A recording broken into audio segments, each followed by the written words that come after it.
And now, Roma Wines, R-O-M-A, made in California for enjoyment throughout the world. Roma Wines present Suspense. Tonight, Roma Wines bring you Miss Rita Hayworth as star of 3 Times Murder, a suspense play produced, edited, and directed for Roma Wines by William Spear. Suspense, radio's outstanding theater of thrills, is presented for your enjoyment by Roma Wines. That's R-O-M-A, Roma Wines. Those excellent California wines that can add so much pleasantness to the way you live, to your happiness in entertaining guests, to your enjoyment of everyday meals. Yes, right now, a glassful would be very pleasant, as Roma Wines bring you Rita Hayworth as Laura, with Hans Conried as Elmer in a remarkable tale of Suspense. One of the most thrilling World Series in recent baseball history. And now, the exclusive that I promised you earlier in the program. A report so sensational that I'm going to devote all of my remaining time to it. I have before me a copy of a document delivered in person today to the district attorney's office by one Fredonia Bell. Fredonia Bell was the trusted personal maid of Laura Starling Morton, whom you will remember from the widely publicized murder trial of just 4 months ago. This document is a statement written by Laura Starling Morton in her own hand, and it begins as follows. Quote, I only regret that it will be impossible for me to be present when this is read aloud. What I shall relate here concerns 3 men.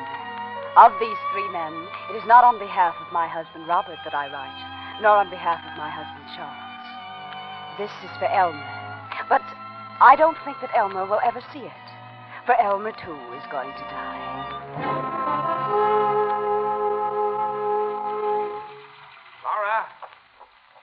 Laura. Yes, Robert? Laura, where's my electric razor? In the medicine cabinet, where it always is. Oh, for the love of Moses. No, Robert, I wish you wouldn't shave while you're in the bathtub that way. What's the difference, darling, where I shave? I like to shave in the bathtub. Well, I just don't like to see you meddling with electricity while you're in there. You might get a shock or something. Yes, sure. Mrs. Thomas Edison. All right, so go ahead. I don't care. Listen, darling, listen. I like to shave in the bathtub. I'm relaxed in the bathtub. I read in the bathtub. I think in the bathtub. And I'm not going to change my habits even for you. I know, dear. I suppose that is a lot to expect. Oh, boy.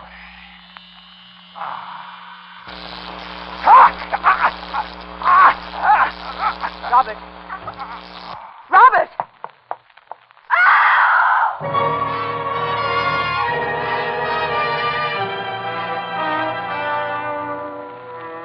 It was a good, loud scream.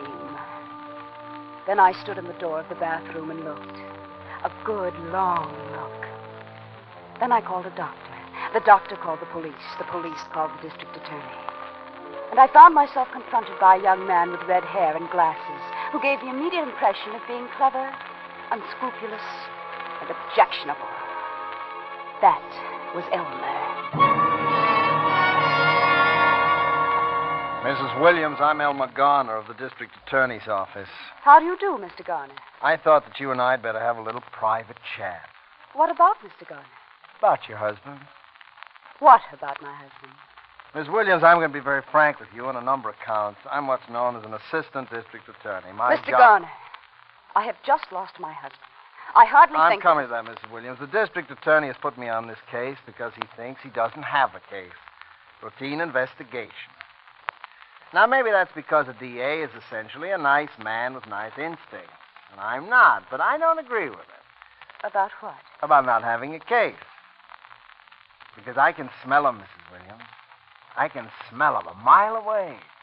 What can you smell, Mr. Garner? Murder? Oh, I see. Good. Your attitude's very good. No phony hysteria, no fake indignation. Realistic. I like that. I'm that way myself. Mr. Garner, I'm trying my best to maintain my composure under trying circumstances. And I must say, your extraordinary insinuation does not make it any easier. Now, look, I know you killed him. You know that I know you killed him. Mr. Garner. I said I was going to be very frank with you, Miss Williams. I am. On your side of the story is the fact that although I know you killed him, it may be a little difficult to prove that you killed him. Not too difficult, but a little. I should think it might, since it's utterly untrue. Yeah. Now let's see what cards I hold. You're a laboratory technician. You were before you married, at any rate, right? Right. And your technical knowledge would have told you that a man using a faulty electrical appliance while sitting in a tub full of water stood an excellent chance of electrocuting himself. I also know that a man firing a bullet into his head would stand an excellent chance of killing himself. Well, the insulation on the cable of that electric razor was frayed. Now, that might have happened through normal wear. It also might have happened because it was tampered with by you. And then again, as you say, it might not. Would it surprise you to know that we've got your fingerprints all over that razor? It would surprise me more if you hadn't. Or on everything else in the house, for that matter, Mr. Garner. Uh-huh. You're a very intelligent woman, Mrs. Williams. You're right. It would have looked funny. You were smart not to wipe off those prints. Very smart, eh? Thank you. However, so much for the means. Now for the motive. We can establish, of course, that you and your husband didn't get along. Unfortunately, you could establish that about many husbands and wives. And that your husband was insured for $50,000 in your favor. And that there's about $50,000 more in community property, and that you inherit, right? Naturally. Well, $100,000 is quite a nice little motive, Miss Williams. But it doesn't prove anything, does it, Mr. Garner? Well, that depends on how it's used by the prosecuting attorney. That's me, you know. I know. Do you have a lawyer, Mrs. Williams? Not yet. Uh-huh. Mm-hmm. Oh, you're a very intelligent woman, Mrs. Williams. That would have looked bad, too, if you'd had a lawyer right on tap. But you're going to need a lawyer, you know. So it would appear. All right. What about me? You? Sure, I'm a lawyer. You just finished telling me that you would be the prosecuting attorney. Well, that's just the point. Why spend a lot of money on a lawyer who probably can't get you off anyway when you can spend it on me and have a sure thing? See? Yes, I see. All I want is half. $50,000. No. What's the matter, too much? No. Now, look here, sister. You don't seem to realize that I'm in a position, depending on how I handle this case, either to set you free or to hang you. That, Mr. Garner, is where we disagree. You mean you're willing to gamble and I can't do it, huh? If you wish to put it that way. All right. But $50,000 is going to look cheap. Cheap when they slip that noose around your neck. And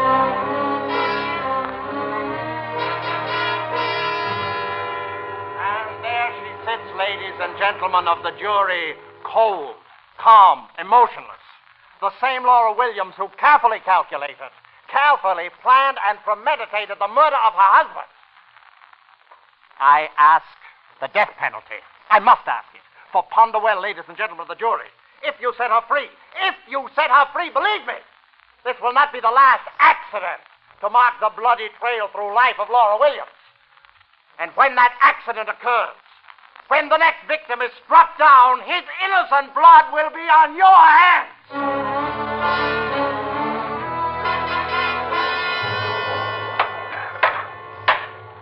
Ladies and gentlemen of the jury, have you reached a verdict? We have, Your Honor. What is your verdict? On the grounds of insufficient evidence, we find the defendant not guilty.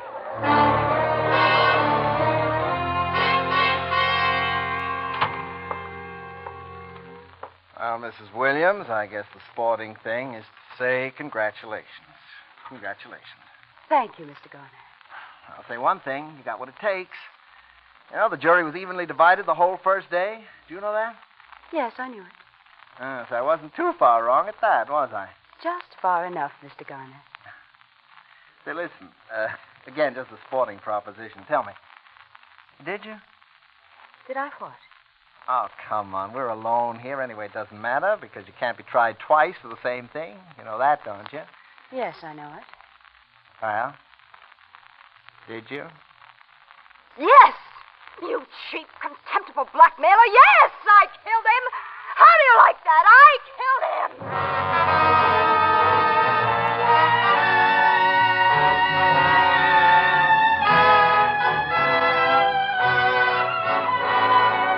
For Suspense, Roma Wines are bringing you Rita Hayworth with Hans Conried in 3 Times Murder, a radio play by John DeWitt and Robert L. Richards. Roma Wines' presentation tonight in radio's outstanding theater of thrills, Suspense.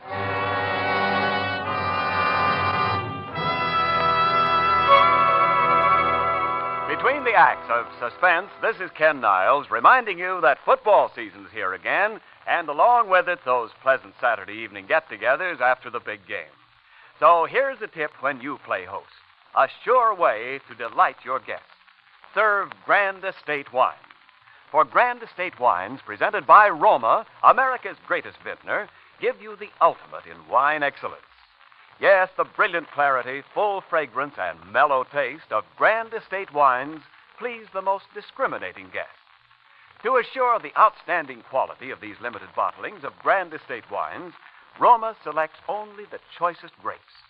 Then at Roma's famed wineries, necessary time and the patient, priceless skill of Roma master vintners guide each precious bottle of Grand Estate wine to rich, mellow taste luxury. Yes, the host who possesses all 5 Grand Estate California wines is sure to please all tastes at all times. For pleasant entertaining, serve Grand Estate medium sherry, ruby port, or golden muscatel. For gracious dining, enjoy Grand Estate Burgundy or Sauternes. Remember the name, Grand Estate Wines, crowning achievement of vintner skill. Presented by Roma, the greatest name in wine. And now, Roma Wines bring back to our Hollywood soundstage Rita Hayworth, who, as Laura Starling Morton, continues the reading of a document in 3 Times Murder, a tale well calculated to keep you in suspense.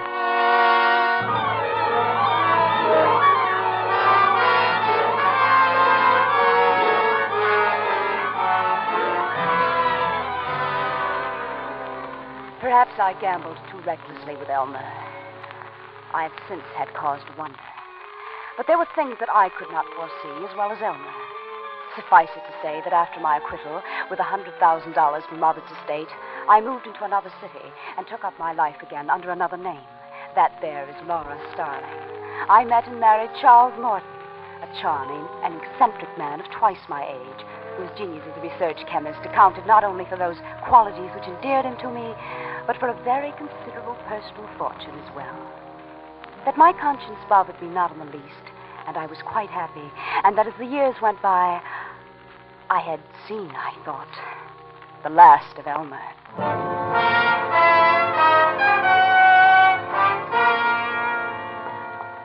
Charles! Oh, Charles! Yes, my dear. I have your coffee. Coffee?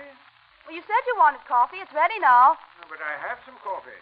Well, you took that out there 3 hours ago. Now come in and get your coffee. Yes, in a moment, my dear, as soon as I finish here. Charles, you come out of that smelly laboratory and have your coffee. Besides, I have a surprise for you. Oh, you have? Well, I'll be right in. And bring that other coffee cup with you. Yes. There. Now, what's all this about surprise? Look. What? Oh, yes. I seem to have left my glasses in the laboratory. Oh, Charles, you're simply priceless. Oh, it's a cake. It's a cake, yes. This is our anniversary, darling. Our 4th anniversary. It is? Oh, why, so it is. Oh, Laura, this is so thoughtful of you. I'm afraid I'm hopeless, my dear. I know it's the husband who should be thoughtful, but I... You're just you, darling. Now sit down and relax for a while. Yes. Oh, here's your cup. Thank you. Charles, what's in that cup? The coffee. Charles, I'm sure that even in the atomic age, coffee does not come in the form of white crystals. Hmm? Oh, yes. I'd finished my coffee, and I was doing some other things then. Charles, what is it? Thiochlorate. You see, at the moment, I'm testing... Charles. What? Why, that's deadly poison. Oh, so it is. You see, the thioxine radical follows its tendency Charles, I wish you wouldn't mix things up in the cups and dishes that way. It's dangerous. Dangerous? Well, suppose you got the cups mixed up. Suppose you Oh, drank... my good heavens, Laura. Half the stuff we use in chemistry is dangerous if you go to drink it, but who's going to do that? It's like, like eating soap. You wash your hands with it every day, but who'd think of eating it, huh?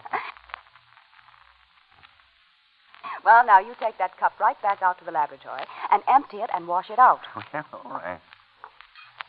Charles, Yes? I was wondering, since it's our anniversary, Yes? let's go out to dinner and celebrate. Why, yes. Yes, I think that's a splendid idea. And oh, my goodness. What? I completely forgot. My brother's coming to see us today. Your brother? Well, my half-brother. Charles, I met- didn't know you had a brother. Oh, didn't you? Well, you see, he's been in the army for almost 5 years. He just got back a short time ago. I got wire yesterday saying he's passing through town and he'd like to see me. So I thought Does he naturally. know you're married? Why, I suppose he doesn't. As a matter of fact, we've never been very close. Neither of us much letter writing, so on. But he's the only relative I've got. And all the sympathy I've wasted on you because I thought you were an orphan or something. Oh, I was, practically. When's he coming? Why, this afternoon sometime, I think. Well, I guess there's your answer. I am sorry, my dear. Why, Charles, that's all right. Maybe your brother would like to go out and celebrate with us. Well, Right in here.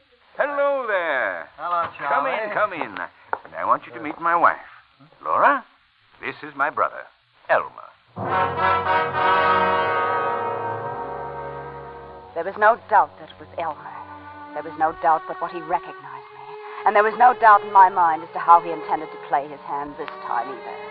For he gave no public sign of recognition, but simply looked straight at me and smiled and smiled and smiled. So, you've gone into private practice, eh, Elmer? Criminal law, I suppose? Mm-hmm. Well, there's no appreciation in this country of men who hold public office, financially at least. Elmer, you always did have your eye on the dollar, didn't you? Well, what about your racket, Charlie? What have you been up to? Oh, just puttering around here in my laboratory. You mean right here at home? Oh, of course. Oh, I guess that's new since you were here last. Well, there's a lot that's new since I was here last. Yes, it's right in there. Right through those doors. Yeah. Isn't that sort of a nuisance for a wife, or isn't it? Not in the least. Why should it be? Oh, now, Laura, don't try to cover up my feelings. Just before you came, she was scolding me for carrying thiochlorate around in the family coffee cups. Well, now, isn't that interesting? Isn't that a coincidence? Why? I was just thinking what a fine setup for a murder. Somebody poisons a chemist in his own laboratory. It looks just like an accident. It's neat, huh? You'll find that Elmer has a morbid mind, my dear. He used to try people for murder back in Illinois. Oh, I tried some beauties, too. Well, I've got to get along. Sorry I can't accept your invitation for tonight. Well, but you are staying over for a few days, Oh, aren't you? yes. I'll see you again. Soon. Well, good. Oh, don't bother to come to the door with me, Charlie. I know you want to get back to work. Well, as a matter of perhaps fact... Laura will, huh? Give us a little chance to get acquainted. Why, yes, of course. Well, call us, Elmer, don't forget. Oh, you can depend on it, Charlie. Well.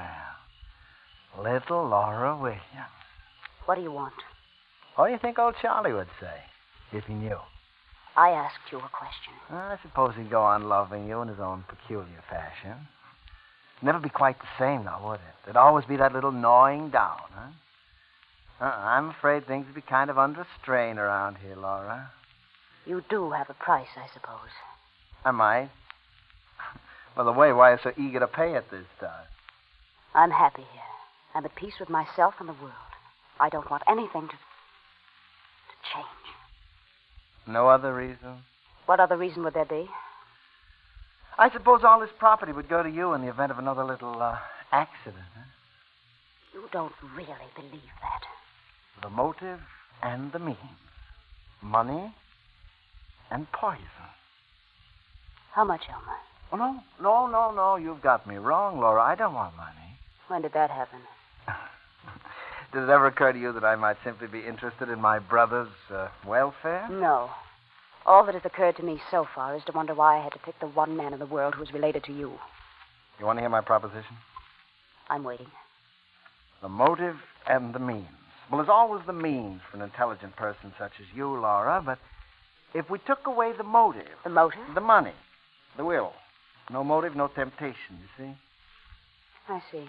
And in a way, of course, that's for your own protection, too, because if Charlie ever so much as slipped on a banana peel and you inherited that money, there isn't a jury in the world that wouldn't convict you, Laura, simply on your past record. You realize that, don't you? Yes. So, you see, no motive and no case either, you see? What do you want me to do? Get him to change his will. In favor of his only living relative, I presume. Uh-huh. That's me. And then? Well, that's all. You're in the clear, because after that, Charlie couldn't suspect you even if I told him. He probably wouldn't believe it. Throw me out of the house for persecuting his little bride. Maybe even change his will right back again, you see? All right. You can do it, can't you? I suppose so. Oh, I know you can. I know you'd better.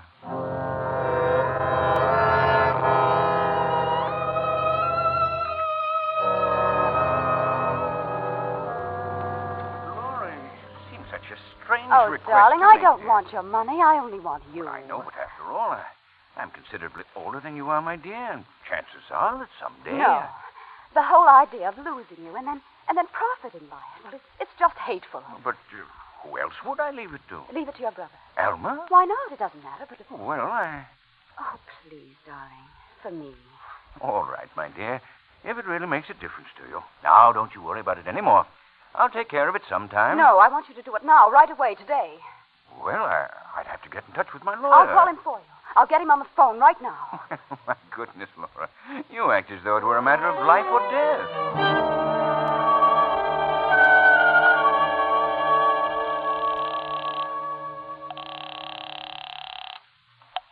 Ambassador Hotel. Mr. Elmer Garner, please. Thank you. Yeah? This is Laura. Uh-huh. It's all right. It's all arranged. Is there? Yes, the lawyer's coming tomorrow. You sure? Well, I was standing by the phone while he talked to him. Did he tell the lawyer what changes he wanted made? Yes, he did. Not that I think you'd ever tell a lie, Laura, but how do I know this is all true? Hasn't he told you? No. Well, then perhaps you'd better drop by this evening. Well, that's more like it. I'll expect you after dinner. I'll be there.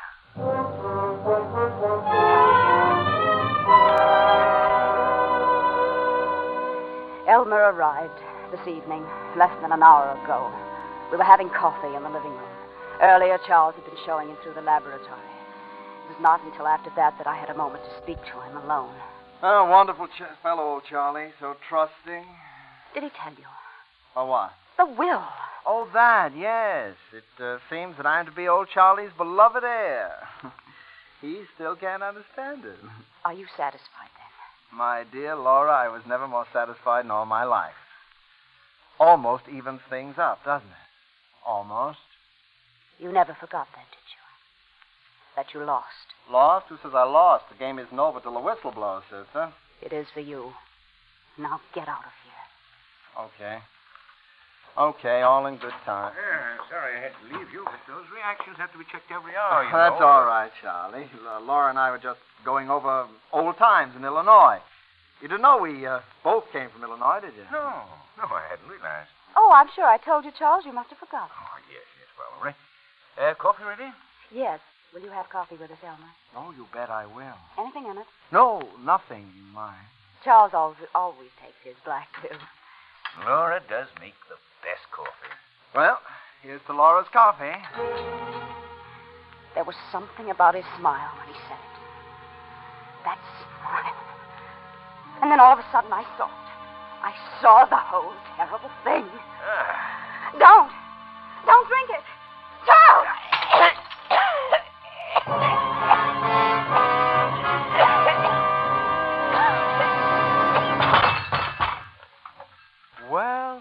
Well, old Charlie seems to have keeled over. Charles!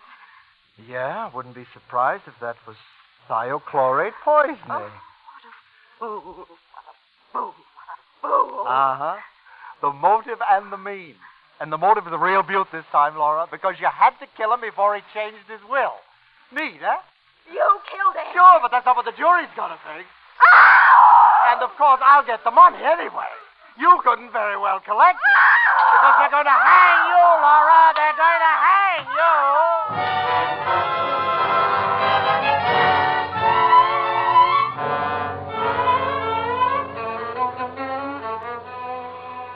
Elmer is downstairs in the living room. I am in my study. And once more, I am waiting for the police. There is no escape for me, of course. Elmer knows that. But there's one little thing that he has forgotten. The last play of the game. For I've just drawn up a will of my own, leaving my property and everything that I inherit from Charles to Elmer. It's dated 3 days ago. This statement I shall give into the safekeeping of my personal maid, Fredonia Bell, who, after all is said and done, has been the one true friend I've ever had. I shall give it to her with certain instructions for its eventual disposal, which I know she will follow to the letter. When that is done, I have beside me a glass of water. It contains thiochlorate, the motive and the means. Because, you see, when the police come, it is Elmer who will have to do the explaining, not I. And he will have to explain two bodies, Charles and mine.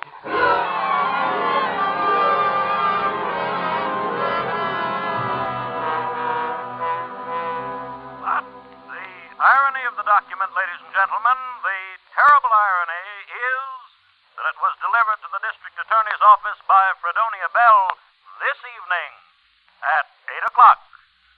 And why did the good Fredonia wait until now?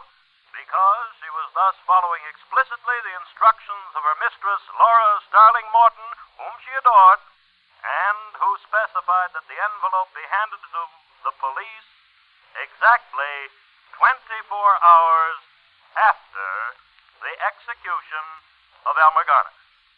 Good night.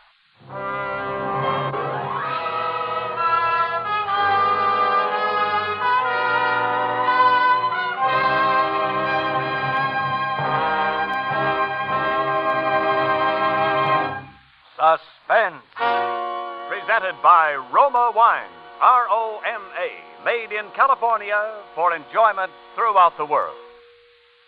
This is Ken Niles, and it's my exceedingly pleasant duty, Miss Hayworth, A, to compliment you in the name of some 20 million listeners who must have loved your performance just now, and B, to present to you this gift basket of Grand Estate wines with the compliments of Roma. Well, thank you, Mr. Niles. Excuse me, I'm a little out of breath. I don't usually kill so many people, at least not in one day. Well, how does it feel to play a murderer? I love it. I've been looking forward to appearing on Suspense for a very, very long time. And, of course, Bill Spear, your world champion producer-director, is one of my oldest and dearest friends. Well, from the way Bill is waving congratulations and blowing kisses from the control room, I'd say he still loves you. Rita, I suppose you'll welcome a restful evening at home after such an exciting broadcast. Oh, as a matter of fact, we're having a few friends over tonight, Ken. Well, from your basket here, let me recommend for your guests Grand Estate Ruby Port or Golden Muscatel. You'll find either of these Grand Estate California wines a delightful expression of hospitality when friends drop in. A delicious treat later in the evening with cake, nuts, or cheese. You've sold me, Ken. Good. And Rita, Grand Estate Ruby Port and Golden Muscatel, like all Grand Estate wines, are born of choicest grapes, then skillfully guided to taste perfection by Roma's master vintners. Necessary time and patient care endow each precious drop of Grand Estate wines with a brilliant clarity, full fragrance, and mellow taste that bespeak a truly magnificent wine. So, to enjoy the ultimate in wine excellence, the wine to serve is Grand Estate wine, presented by Roma, America's greatest vintner. I'll remember that. Fine. Say, Rita, we're looking forward to seeing you in Columbia's Down to Earth. Isn't that the one with Larry Park? Yes, I enjoyed making it. But the picture I'm really looking forward to is the new one I'm about to start. Also a Columbia picture. Oh? Well, why are you so particularly excited about it? Well, Ken, because in it will be my favorite actor, and it'll be directed by my favorite director, both the same man, who also happens to be my husband. His name is Orson Welles. Good night, Rita. Next Thursday, same time, you will hear Mr. John Lund as star of Suspense. Produced and directed by William Spear for the Roma Wine Company of Fresno, California.